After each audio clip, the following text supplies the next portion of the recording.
I think what strikes me about reading some philosophers from those periods, the Enlightenment period. I was reading Edmund Burke's inquiry into the sublime and the beautiful, and what struck me about reading him, and it struck me through the editor and the footnotes that the editor was including, which was this citation was slightly off, which there was so many citations of biblical scripture of every range of Greek and Roman philosophy you can imagine.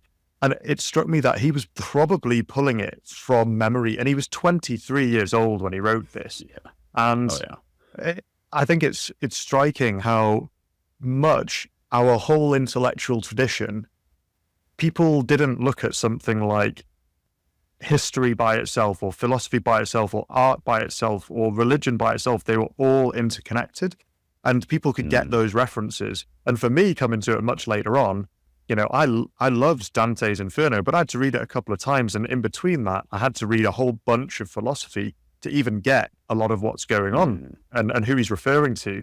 And besides that, it also got me thinking about the inability to distinguish between right and wrong, and how here in the United Kingdom, we have schools giving up the likes of Shakespeare and Milton because they're no longer relevant.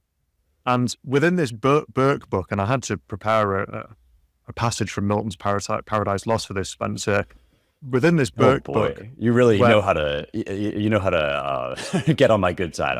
This is great. This is like, I just sit back and listen to you read Milton. That's fantastic. Well, I hope I can do it in some kind of rhythmic fashion. But Burke decided to bring the passage where Milton is describing the figure of Satan, and I'll explain why I think that's important based on what we've been talking about so far.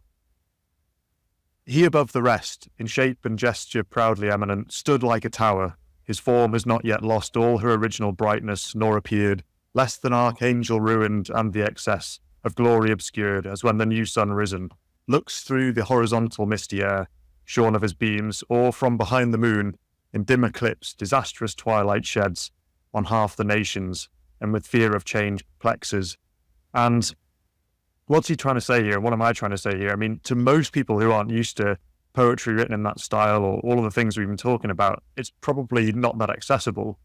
But effectively, what he's trying to say is that in line with the Greek word diabolos, which is where devil comes from, it means the scatterer.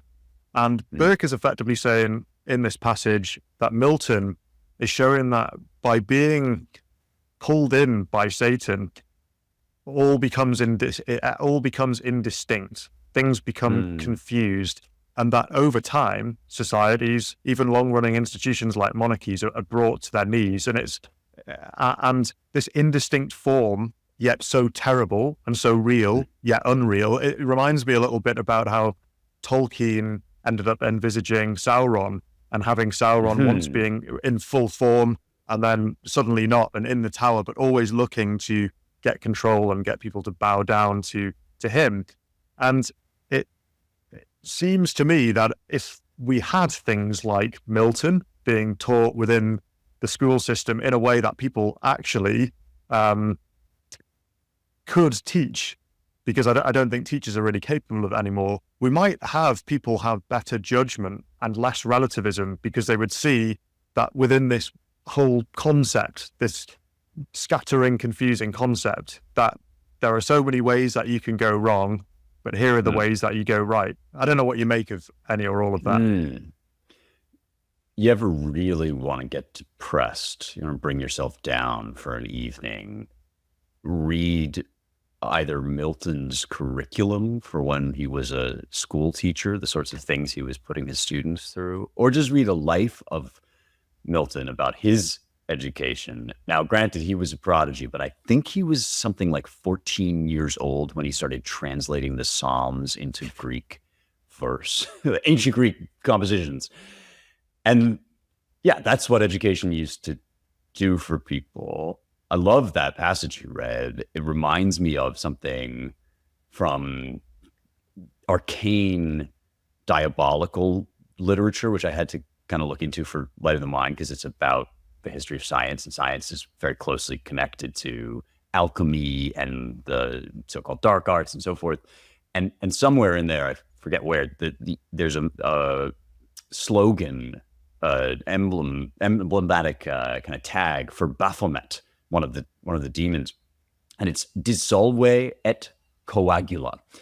That's melt it down and then clump it back up together again. So this fundamental diabolical activity of first taking things apart, deconstruction, and then importantly, like shaping something else unnatural out of it. Once you've broken things down into these dissociated atomistic parts, then you can start to impose your will upon raw matter in this really grotesque way, which is like, if this doesn't ring a lot of bells, I think you're kind of not paying attention. Like this is sort of a Tower of Babel-esque project that we see all over the place in the effort, for instance, to open up borders and then like reconfigure nations out of just whatever person's happening to be there, but according to the scheme of benefits dreamed up in Davos or wherever, rather than according to the traditional constitutional